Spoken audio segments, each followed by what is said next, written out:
So my job is to introduce our guest speaker. That's why I'm here. Brother Ammar Shukri. Actually, he's not new to us. He was in front of us in Jamaica area.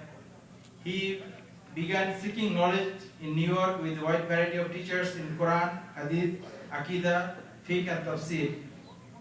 He lives in Texas now. Beyond the tri-state area, he was able to benefit from scholars throughout the United States like Sheikh Salah Al-Sawi, Dr. Hatem Al-Hajj, Sheikh Mamdou Mahmoud, extensive study with the Vice President of Al-Maghrib Institute. So he holds a bachelor degree in Islamic Science with Al-Maghrib Institute. Without further ado, I will invite him to talk about youth, what should we do, and give some spiritual advice. Jazakallah khairan. Thank you very much. Assalamu alaikum wa rahmatullah. Alhamdulillah, salatu salam ala rasulillah wa ala alihi wa sahbihi wa sallam tasliman kathira. Ashhadu an la ilaha illallah wahdahu la sharika lahu wa ashhadu anna Muhammadan abduhu wa rasuluhu. Amma ba'd. I'm very happy to be here on this night.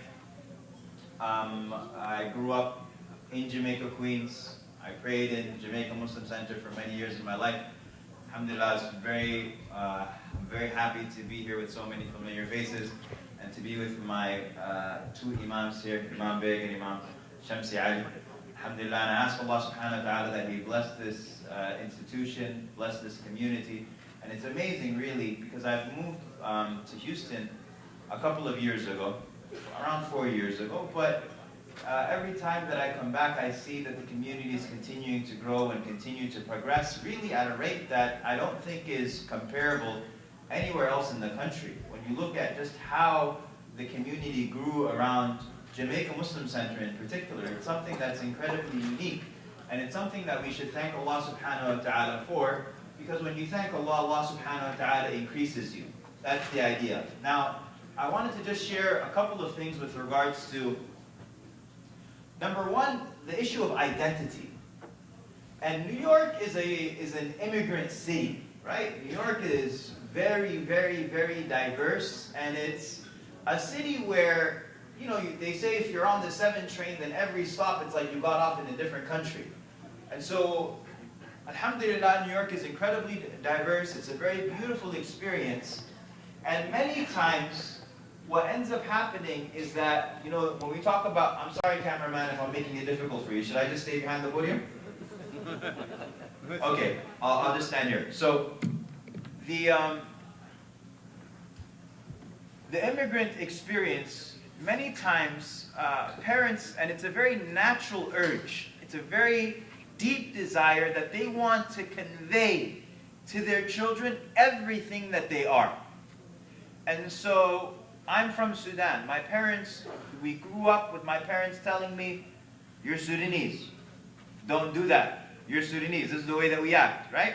And I know from my Egyptian friends, it's the same way. I know from Palestinians, it's the same way. I know with Pakistanis, Bengalis, the same way that people, you want to infuse in your children their identity. Keyword identity here. Now, identity is formulated by a number of concepts. There are a couple of things. Number one is a person's theology, their worldview, what we would call aqidah. What is your place in the world? And how do you see this world that you're in? What's your role? What's your value system? Where do you get your value system from? Do you refer back to the Quran, or do you refer back to something else? Do you get your ethics, what is good and what is bad, what is moral, what's immoral? Where do you get these concepts from? Your worldview, your aqidah, that's number one. Number two, your second source of identity is your history. Your history. And so if I'm studying American history in the United States, then I identify with being American. If I cross the border into Canada, they're not going to teach me American history anymore. They're going to teach me Canadian history, right? This is who your fathers are. These are who your great-grandfathers are. These are who your presidents are. These are what the events are that cause you to be in this place that you're in. This is what the stage is that you are standing on now. And hence, even the Sahaba radiallahu anhum, they would teach their children their history. The children of Sa'd ibn Abi Waqqas, they said, our father used to teach us the seerah of the Prophet ﷺ, and he used to say, هَذَا شَرَفُكُمْ وَشَرَفُ آبَائِكُمْ. This is your honor and the honor of your parents, so don't squander it. So the second formulation, or the second pillar of identity, is your history. Number 3 is language. And that's why you'll find in any masjid, in Taraweeh, or during iftar time, in Ramadan, in any masjid, when it's iftar time, you'll find that the people who speak Bangla, they'll go and they'll sit together. And the people who speak Urdu, they'll go and they'll speak together. The people who speak Arabic will go and sit together. The people who speak French, they'll go and they'll sit together. And then you'll notice that your children, they kind of all just sit together anyway, right? Because their number one language is just English, American English. And so they're comfortable with that. What is my point here? My point is, for the immigrants, which of these 3 are they really able to distill to their children in a perfect way? History, if I were to go and quiz anybody's child, and if you were to quiz me with regards to Sudanese history, I wouldn't do very well. Language, I think we all appreciate that our children, the language of their parents isn't really as strong as if they had actually grown up in this country or that country. But theology, Islam, worldview, that can be carried from one continent to the next perfectly, without any problems. And so, we learn from a father who migrated in the Quran. There was a father who migrated from his homeland to a new homeland with his children. And he was a great father. And he was a great parent. And Allah subhanahu wa ta'ala records for us the final thing that he said while he was alive. Allah subhanahu wa ta'ala says, أَمْ كُنْتُمْ شُهَدَاءَ إِذْ حَضَرَ يَعْقُوبَ الْمَوْتِ إِذْ قَالَ لِبَنِيهِ مَا تَعْبُدُونَ مِنْ بَعْدِي. When Yaqub, Allah says, were you alive, or were you present rather, when Yaqub was approached by death? What was Yaqub saying on his deathbed? Was he saying to them, make sure that you stay Palestinian? No, he wasn't saying that. Even though he had the most noble lineage, the Prophet ﷺ was asked, who is the most noble person? He said, Al-Karim, Ibn Al-Karim, Ibn Al-Karim, Ibn Al-Khalil. Yusuf the noble, the son of the noble, the son of the noble, the son of Yaqub alayhi salam, the son of Al-Khalil, Ibrahim alayhi salam. Nonetheless, Yaqub wasn't concerned about that. He wasn't concerned about their lineage, and he wasn't concerned about he was concerned about what were they worshiping. What are they going to worship? And so he said, what are you going to, when I pass away, what are my children going to worship? Are they going to worship Allah subhanahu wa ta'ala? Not only your children, your grandchildren now. Are they going to worship Allah subhanahu wa ta'ala here in 50 years, in 60 years, in 150 years? Are you going to be the ancestor of Muslims, or are you going to be the ancestor of atheists? Are you going to be the ancestor of a community that worships other than Allah subhanahu wa ta'ala? That's what we're looking at when we talk about investing in institutions. That is what we're talking about when we're playing here for the long term. Because something else that we learned from the immigrant experience is that many of them, they flirt with this idea of going back. It's just 10 years, 15 years, 20 years, 30 years, 40 years. Right? And they're intending and talking to themselves. And many American young Muslims, they grow up with their parents telling them, don't get too comfortable, we're going back. Don't get too comfortable, we're going back. And nobody goes back, right? And so what that calls for is an investment into where you're going to reside. What that calls for is an investment in where your children are going to go up and where your grandchildren are going to go up. And then the final thing that I'd like to mention with regards to the importance of building for young people. And I do believe that a youth center is incredibly important. I do believe that it is crucial. But whenever I'm in a fundraiser like this, I want to point something out. And I hope that everyone benefits from this concept, because it's one that we all have to appreciate.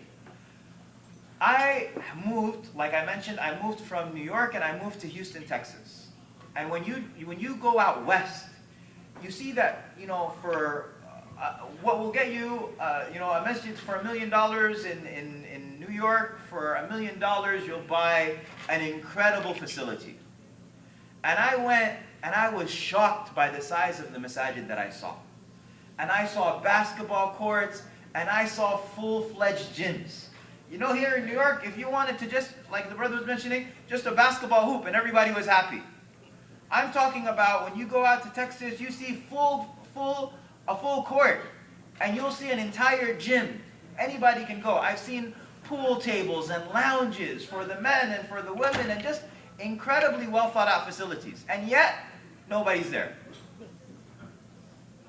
Nobody's there. And I would challenge you that you don't have to go that far. You can go here and you can look and you can see some masajid that have basketball courts and there's nobody there. And facilities that are not used properly. And so one thing that we also have to make sure of, even as we're building these buildings, and they are very important, is that we as a community, we value not just the buildings, but the people who are making these buildings work. Umar ibn Khattab is one of the genius administrators of this ummah. One of the great geniuses of this ummah.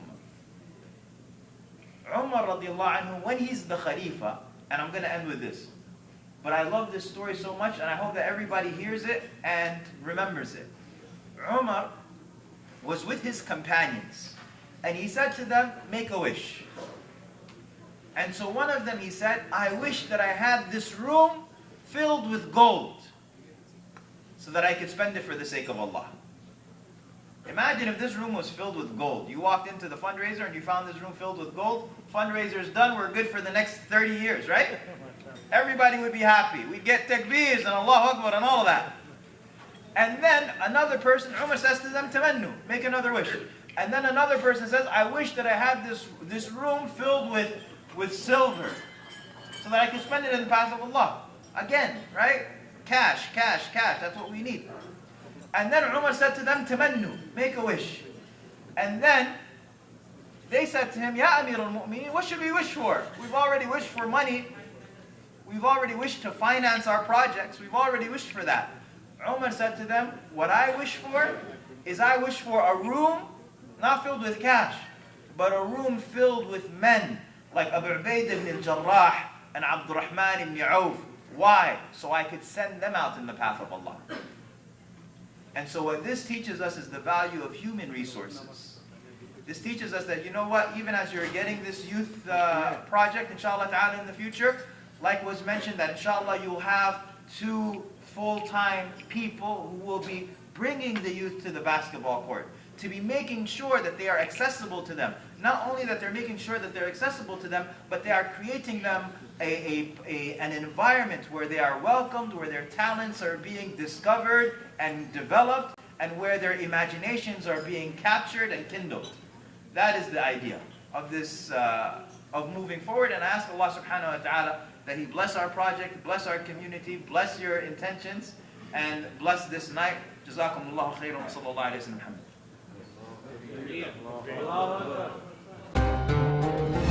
ITV, Call of Peace.